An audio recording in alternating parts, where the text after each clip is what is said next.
సందేశాన్ని విందాం.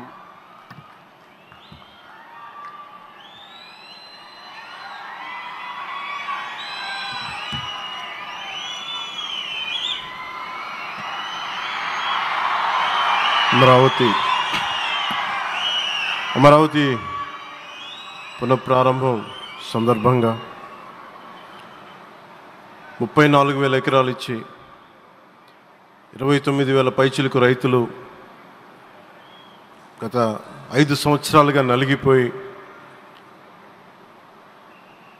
ఇక్కడికి వచ్చి రోడ్ల మీదకి వచ్చి ముళ్ళ కంచెల మధ్యలో కూర్చొని పోలీసు లాఠీ దెబ్బలు తిని కేసులు పెట్టించుకొని ఇంట్లో పెద్దవాళ్ళని కానీ చాలామందిని 2,000 పైచిలకు రైతులు ప్రాణాలు కోల్పోయి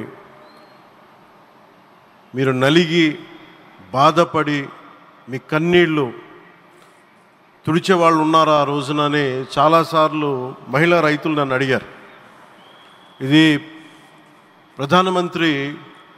గౌరవ ప్రధానమంత్రి శ్రీ నరేంద్ర మోదీ గారికి తెలుస్తుందా అని ఒకసారికి 5 సంవత్సరాల క్రితం మీరు అడిగారు. నేను ఆ రోజు ఆయనకి తెలియకుండా ఏది ఉండదు, అమరావతి శాశ్వత రాజధానిగా ఉంటుందని ఆ రోజు మేమందరం కలిపి మాట ఇచ్చాం. ఆ ఇచ్చిన మాట ప్రకారం ఈ రోజున గౌరవ ప్రధానమంత్రి గారి చేతుల మీదుగా మళ్ళీ ఇంకొకసారి పునఃప్రారంభం జరగబోతుంది. ఇది ఆది శంకరాచార్య 1237వ జయంతి సందర్భంగా తిరిగి అమరావతి పునఃప్రారంభం కావటం చాలా ఆనందాన్ని కలగజేస్తుంది. మనందరం 5 కోట్ల మంది ప్రజలకి సంబంధించి ఇది ఒక హబ్, ఇది సెంటర్, సెంటర్ ఇది. అంటే మనందరికీ సంబంధించిన ఇల్లు ఇది. మనందరం ఎవరిని అడుగుతున్నామంటే ఒక ప్రధానమంత్రి గారు పూర్వం సన్యాసాశ్రమంలో ఉన్నప్పుడు ఆయనకి అనికేత్ అనే పేరు పెట్టారు. అనికేత్ అంటే అర్థం పరమశివుడు, ఇల్లు లేనివాడని. అలాంటి ఇల్లు లేనివాడు, కుటుంబం లేనివాడు 5 కోట్ల మంది కుటుంబాలకు, 5 కోట్ల మంది ప్రజల కోసం, ఎన్ని కోట్ల కుటుంబాల కోసం మనందరికీ రాజధానిలో ఒక నగరం నిర్మించడానికి, ఇల్లు నిర్మించుకోవడానికి ఇల్లు లేకుండా 140 కోట్ల మంది ప్రజల బాధ్యత తీసుకొని కశ్మీర్ నుంచి కన్యాకుమారి వరకు, అక్కడ కామాఖ్య నుంచి ద్వారకా వరకు ప్రపంచమే, మన దేశమే తన కుటుంబంగా చేసుకుంటూ ఈ భారతదేశమే తన ఇల్లుగా చేసుకొని తిరిగి పునఃప్రారంభానికి విచ్చేసిన గౌరవ ప్రధానమంత్రి శ్రీ నరేంద్ర మోదీ గారికి మనస్ఫూర్తిగా మన అందరి తరపున, ఆంధ్రప్రదేశ్ ప్రజలందరి తరపున, అమరావతి రైతాంగం తరపున, ఆడపడుచుల తరపున వారికి చేతులెత్తి హృదయపూర్వక నమస్కారాలు తెలియజేస్తున్నాను. దివిసీమ తుఫాన్ వచ్చి అందరి ఆశలను తుడిచిపెట్టేసినట్టు గత ప్రభుత్వం రాష్ట్రం మరియు అమరావతి భవిష్యత్తుని తుడిచిపెట్టేసింది. అమరావతి అంటే పరదాలు, సెక్షన్ 30, సెక్షన్ 144 మాత్రమే గుర్తుకొచ్చేలా పనిచేశారు. నువ్వు ధర్మం కోసం నిలబడితే ధర్మం నువ్వు నిలబడేలా చేస్తుంది అనే విధంగా ఆ రోజున అమరావతి రైతులు, రాష్ట్ర ప్రజలు ఈ ధర్మ యుద్ధంలో విజయం సాధించారు.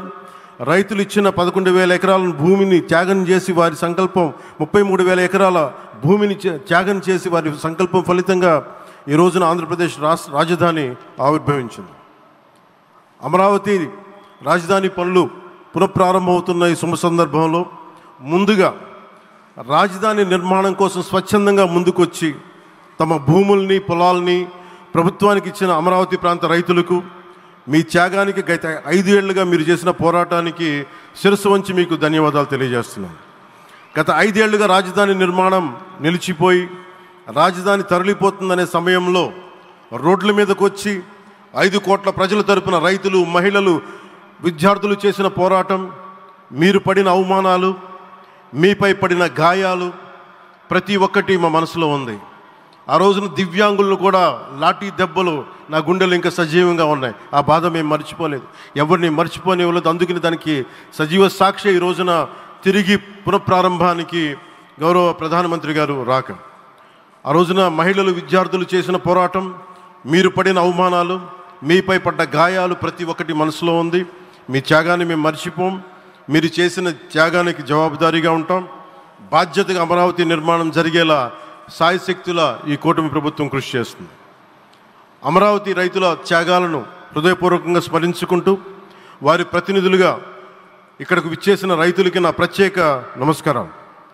ఈ పోరాటంలో వారికి ప్రతినిధులుగా సన్మానం అందుకుంటున్న మహిళా రైతులు పాత్ర, ప్రత్యేకించి అమరావతి మహిళా రైతుల పాత్ర చాలా అభినందనీయం. మీరు ఎంత నలిగారు, మీరు ఎంత రోడ్ల మీదకి వచ్చారు. మగవాళ్ళు ఆపేస్తే ఆడపడుచులు బయటకు వచ్చి తిరిగి పౌరుషం చూపించారు, ఆంధ్ర పౌరుషాన్ని చూపించారు. మీరికి నా ప్రత్యేక అభినందన. వాళ్ళు చూపిన సాహసం, సహనం అందరికీ ప్రేరణగా నిలుస్తాయి.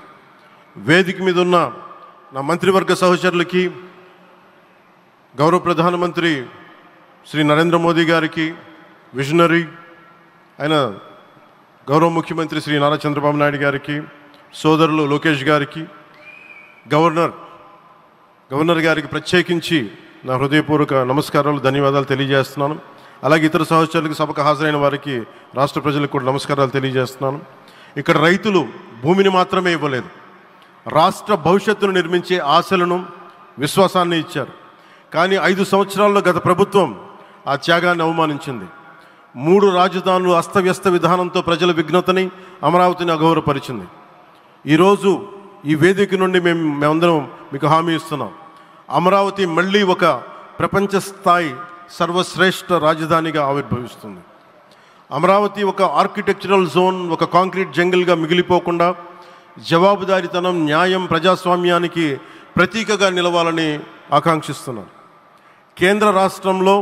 కేంద్రంలో రాష్ట్రంలో స్థిరమైన ఎన్డీఏ ప్రభుత్వం ఏర్పడిన కారణంగా అభివృద్ధి కార్యక్రమాలు వేగంగా సాగుతున్నాయి. మేనిఫెస్టోలో ఇచ్చిన హామీలన్నీ దశల వారీగా బాధ్యతాయుతంగా అమలు చేస్తున్నాం. కేవలం మ్యాచింగ్ గ్రాంట్స్ ఇవ్వని కారణంగా గత ప్రభుత్వం రాష్ట్రం కేంద్రం నుంచి పొందాల్సిన 1000 కోట్లు నష్టపోయింది. కానీ ఈ ప్రభుత్వం కోఆపరేటివ్ ఫెడరలిజం స్ఫూర్తితోటి, పరస్పర సహకారంతో పనిచేస్తున్నాం. రాష్ట్రంలో రహదారులు, రైల్వే, పారిశ్రామిక రక్షణకు సంబంధించి ఈ రోజున మన అమరావతి కాకుండా రాష్ట్రంలో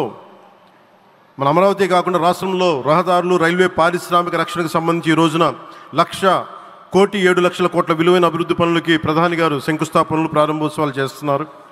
రాయలసీమలో గుంతకల్ రైల్వే, గోరంట్ల హైవే లాంటి వివిధ కార్యక్రమాలకు, ఉత్తరాంధ్రలో పిఎం ఏక్తా మాల్ లాంటి వివిధ పనులకు ఈరోజు శంకుస్థాపన, ప్రారంభోత్సవం చేస్తున్న ప్రధానమంత్రి గారికి నా హృదయపూర్వక కృతజ్ఞతలు.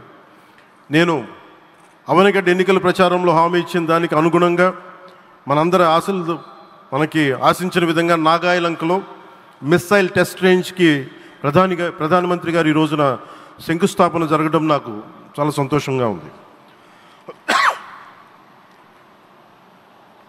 Now with Honorable Prime Minister Sri Modi ji and Honorable CM Sri Chandrababu Naidu garu, and together again Amravati will surely become a world-class capital, a 360-degree growth engine for all of Andhra Pradesh.